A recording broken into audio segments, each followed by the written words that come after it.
Oh, hello, and welcome to another fun filled edition of Adam's Music Box. This is the Saturday stream, which tends to come approximately 24 hours before the Sunday stream. Let me see if you can hear me. I think you can because there's a little green light. If not, I'll just be talking to myself, which is a bit better than dancing with myself. Anyway. It was on this weekend in 1979 that one DJ managed to piss off disco fans and Major League Baseball at the same time, which is no small feat. And this, of course, was Disco Demolition Night. And since then, lots of people in the music industry, in the world of cultural criticism, boy, that sounds stupid, people who are just interested in pop culture, in music itself, have been commenting about, well, what exactly was the significance of this event, if any. I'll tell you about what happened because it's a very funny story. So it's 1979, and the location is Comiskey Park. The Chicago White Sox were not doing very well, and so the owner of the White Sox kept doing these sort of silly promos to try to get people into the ballpark. And I mean, this is something that has now become legendary. I mean, I don't know how they do it these days with everything online, but it used to be, come to it's beef sausage night, it's seat warmer night, in no particular order. It's cup holder night, it's Ozempic night, I guess. The first 10 people who weigh over 500 pounds get a free pharmaceutical product. I don't know how they do it today, but in the 70s and 80s, things like seat cushions and cup holders, that was enough to please most people. And in 1979, the promo on that fateful day was if you brought in a disco LP, you would get admission to a doubleheader baseball game for, I think it was like 98 cents, which was cheap even in 1979. It was organized by a local DJ called Steve Dahl, and he was a proto shock jock back when FM DJs had a lot of personality. And his rock radio station switched formats to disco in the late 70s. He got pissed off. He got another gig, but that sort of started his personal war on disco. And it was personal. The disco formatting hurt him, and he wanted to get his revenge. But it also opened up a lot of questions into sort of, will rock and roll ever die? And of course, in more recent decades, it has. Rock and roll's death in the late 70s was very much overstated because rock radio and rock records continue to sell well, long outlasting the disco phase of music. Now, the 1970s, in hindsight, and I've said this before, was an era very unique in the history of pop music. It was the most diverse era in the pop music, in the history of pop music, in the sense that so many genres coexisted. Now, genres always coexist. When a genre is created, it can never go away. Its audience becomes more selective, as they would say in Spinal Tap. But in the 70s, just consider all the genres that were actually selling lots of records, filling concert venues, getting played on the radio on various stations. So of course you had rock, or rack as some would call it, and you had many different genres. You had hard rock, you had soft rock, both of which were kind of new in the 70s. They had primogenitors in the 60s, but you get the idea. You had progressive rock, you had heavy metal, you had art rock, you had AOR melodic types of rock, you had old country rock, you had southern rock, you had jazz fusion, you had jazz rock, you had funk, you had jazz funk, you had rock funk, you had various kinds of ever evolving soul music, you had country and western that was very stable, popular, had a lot of big artists that came out of that era. Kenny Rogers became huge, Dolly Parton became huge and in all the right places. Glenn Campbell was riding very, very high. Like I said, jazz fusion records sold. It wasn't just something that obscure people listened to in obscure places. People like George Benson and the Mahavishnu Orchestra and Chick Corea, these people were selling records, proper record sales. Keith Jarrett too, Miles Davis. Herbie Hancock, of course. What other genres? You had this, it was the golden era of singer songwriting. A guy or gal with a guitar or piano was selling big. You had piano men, you had rocket men, you had men that saw fire and rain, you had Paradise Torn to put up parking lots. I think that might have been at the tail end of the 60s, but Joni was very popular in the 70s, and it was arguably her most productive decade. Now, in all of this comes disco, which is, in many ways, you can define it, and I have defined it in the past, as the pop world latching onto trends in the soul music sector and stripping it down, having a very pungent disco beat which allowed people to dance to it. Now the other thing that made disco important, and in the sense that why did it happen in the 70s? Well, very high quality PA systems were becoming affordable, so you no longer needed to be the Rainbow Room or something to have a great setup. Not that that was a disco club, that's a different era, but you now could have a DJ setup with your beautiful Techniques turntables and a nice sound system, big sub bass units. They weren't called subwoofers in those days, and the disco lights and everything, the disco ball, which used to be called a mirror ball. They existed before the disco era, but the mirror ball of your father was the disco ball to your son. And so it was the ubiquity of PA systems for clubs and light systems that made disco possible. And there was the economic factor too. Now that all you needed to do was make what essentially was a one-time investment in all of the disco gear, and by that I mean the equipment. Disco gear could have another another meaning. Oh boy, it's a free show, folks. It allowed them to say, look, we can have one guy spinning the records and doing the yowza, yowza, yowza into the microphone, as opposed to paying for a band. And that was cheaper because one man is cheaper than a few. But unlike one man playing the guitar, singing, and songwriting, this was loud and you could dance to it. And of course, if you're dancing all night, you might require a substance to help keep you on your feet. And such a substance, which may or may not have been blown up into the nose, was very ubiquitous in the 70s, and the quality was much better than it became in the 21st century. Viewer discretion. It's all true. It might be funny and it's kind of ridiculous, but it's all true. So the stage was set for disco. But because disco was so readily identifiable both as a musical genre and more importantly as a cultural phenomenon, it made it very open to parody, as any music that is very instantly recognizable and that is relatively similar between records and between artists. The parodies were there. My favorite, Dancing Fool by Frank Zappa, who really, in his sort of reportage style of satire, really nailed the whole thing. Steve Dahl himself did a disco parody, a parody of Do You Think I'm Sexy by Rod Stewart, which leads me into the other thing. The other point is that disco became so popular that a lot of artists who were in the rock world or the folk world or the country world or even the jazz world, they started to do disco albums because they wanted their song to be played at discos throughout the world. And Rod Stewart is the perfect example of it. 10 years earlier, he was singing blues rock with Jeff Beck, and now he's asking if you find him sexy while you dance to it. And the snow was, falling from the sky, and every nose was, Anyway, but Rod Stewart wasn't the only one. He may have been the most successful person from the rock world who went disco crazy, but he was by no means the only one.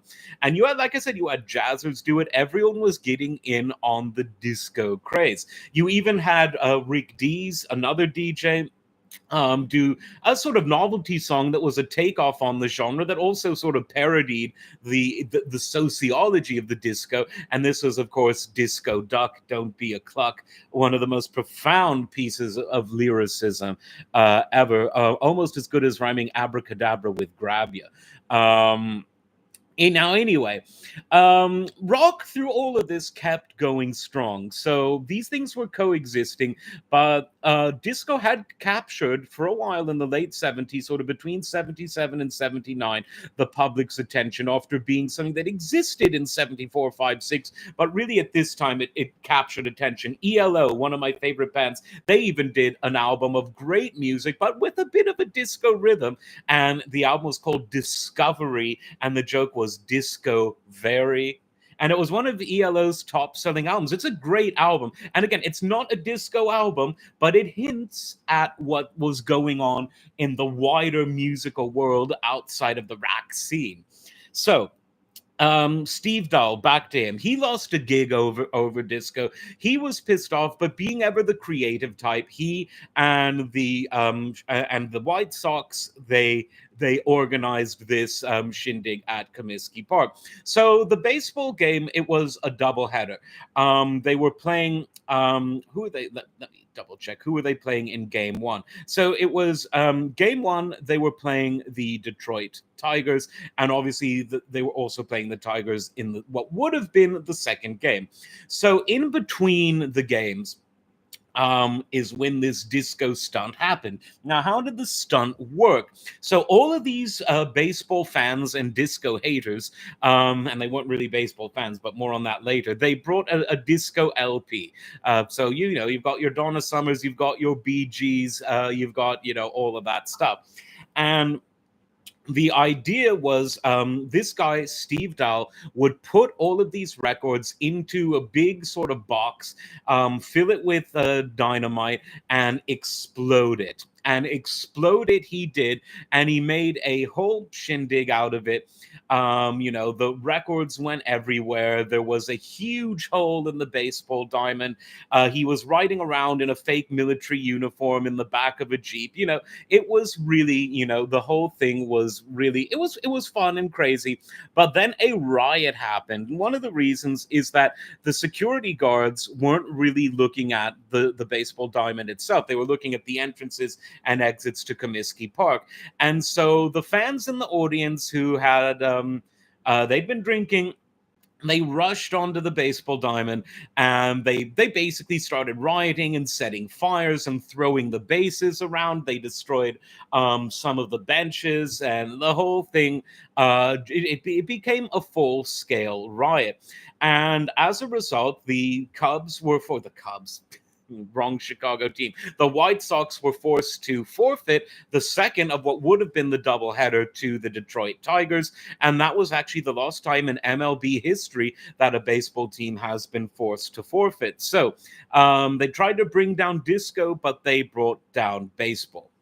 Now, everyone likes a good scandal. And in the scheme of things, 1979 was the year of the Islamic Revolution in Iran and the accompanying hostage crisis and the accompanying energy crisis and the crisis known as Jimmy Carter. But everyone loves a fun scandal. And, blowing up disco records is a bit more fun than talking about Ayatollahs. Just ask Donald Trump. So, a scandal did brew, and the White Sox the White Sox ownership faced a lot of criticism from the members of the baseball community, because there was sort of a clash that went on here. And you just have to give me 1 second.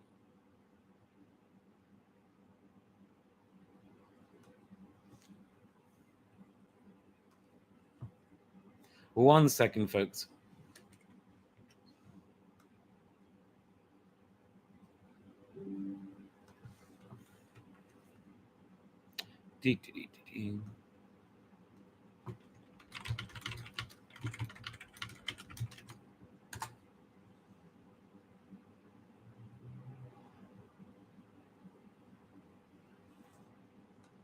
Okay, so where was I? So sports and music have always had a very interesting relationship, and in fact, baseball is one of the first sports of the modern era to have a hit song written about it. This was the song "Take Me Out to the Ball Game," and a fun bit of trivia about that.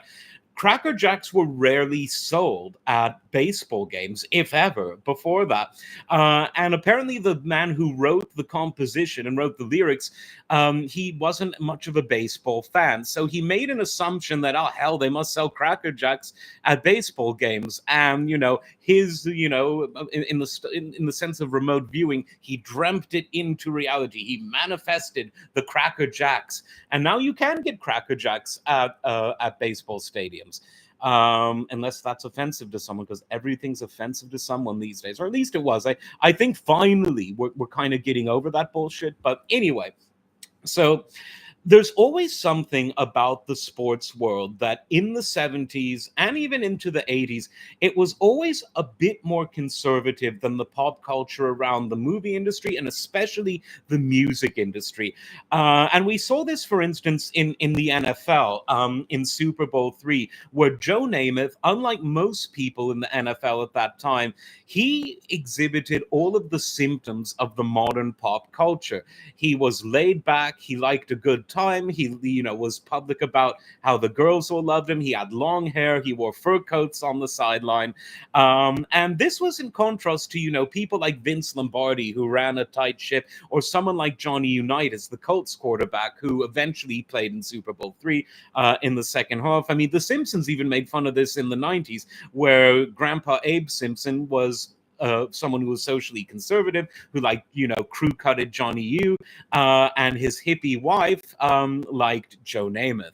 And in the 70s, sports did. It was interesting. You had some teams, again, football analogy, like the Minnesota Vikings, who were run by the very buttoned-down Bud Grant as their coach, and then you had John Madden, who let his players on the Raiders. He let it all hang out: long hair, tattoos, whiskey, drugs, and other things like that. And so you had in the sports world, you had the conservative culture of, button down, short hair, that was still clinging on. But you did in the 70s have these inroads of people letting it all hang out, And this clash became quite apparent when the more conservative members of the baseball world looked in horror at the DJ world and the music world, and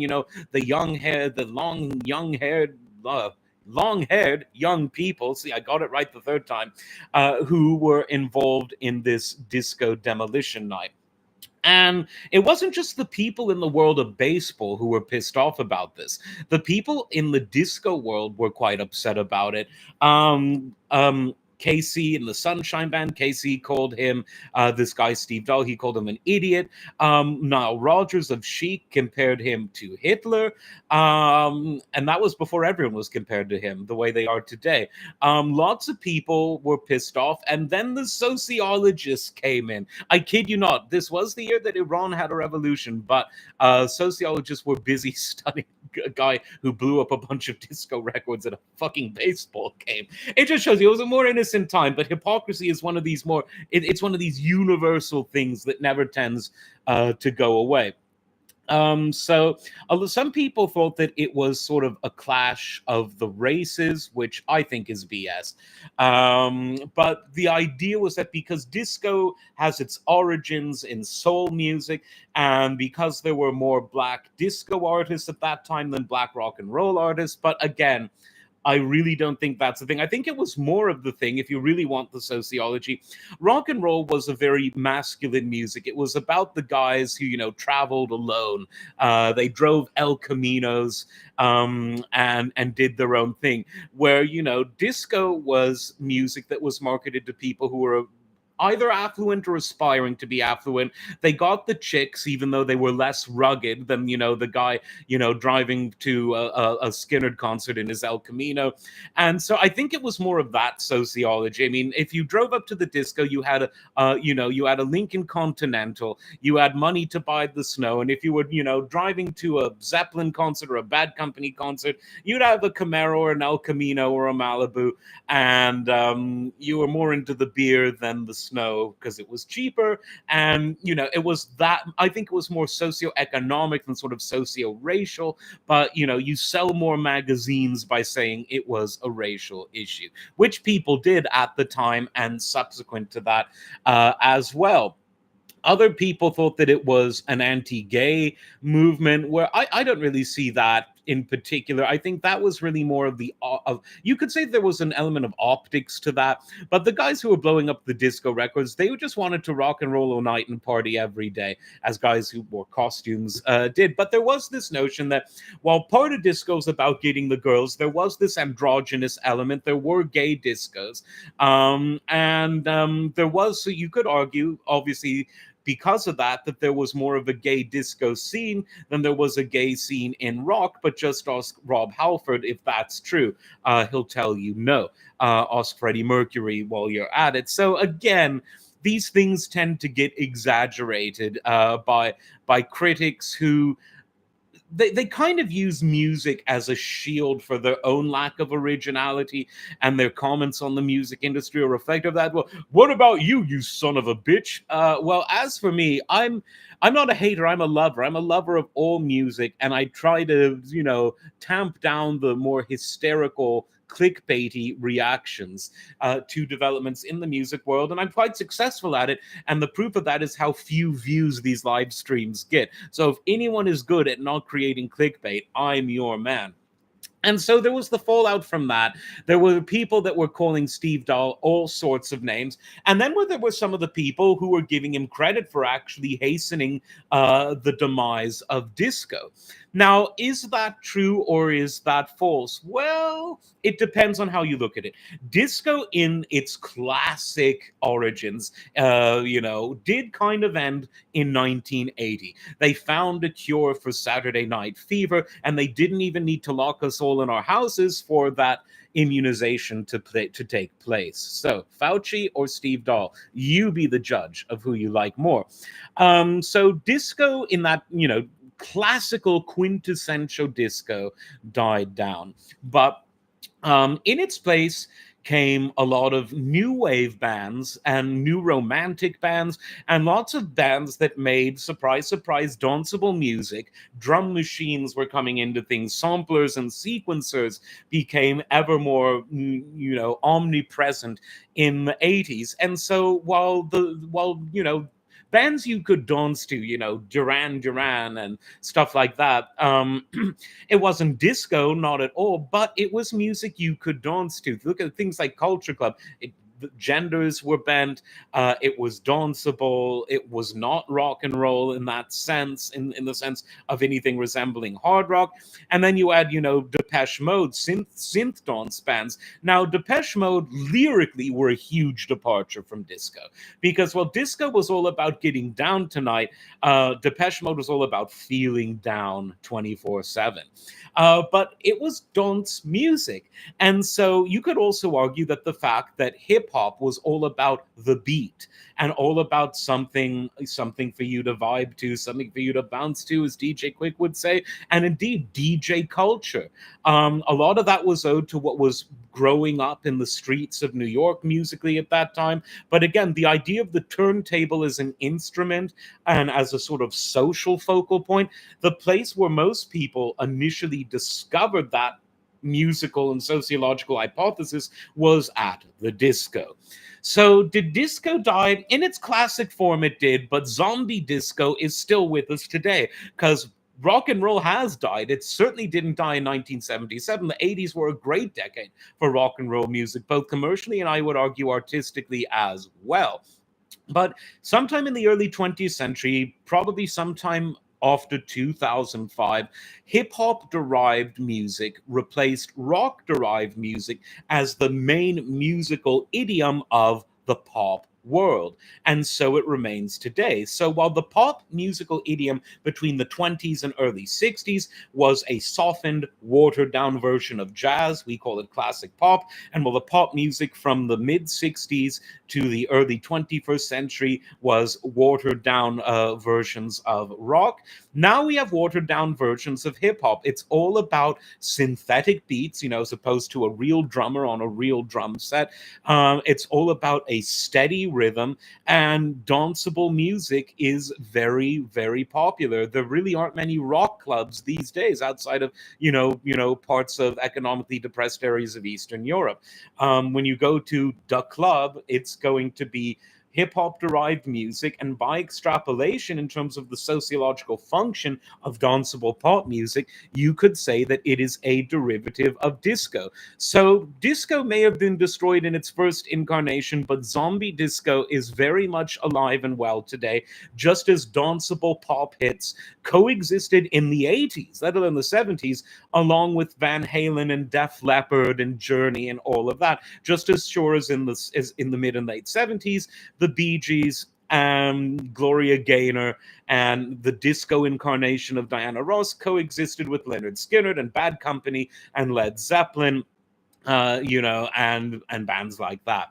So Requiem for Disco, Good Riddance to Disco, Disco Never Died. These are all sorts of, there's a bit of truth to all of that.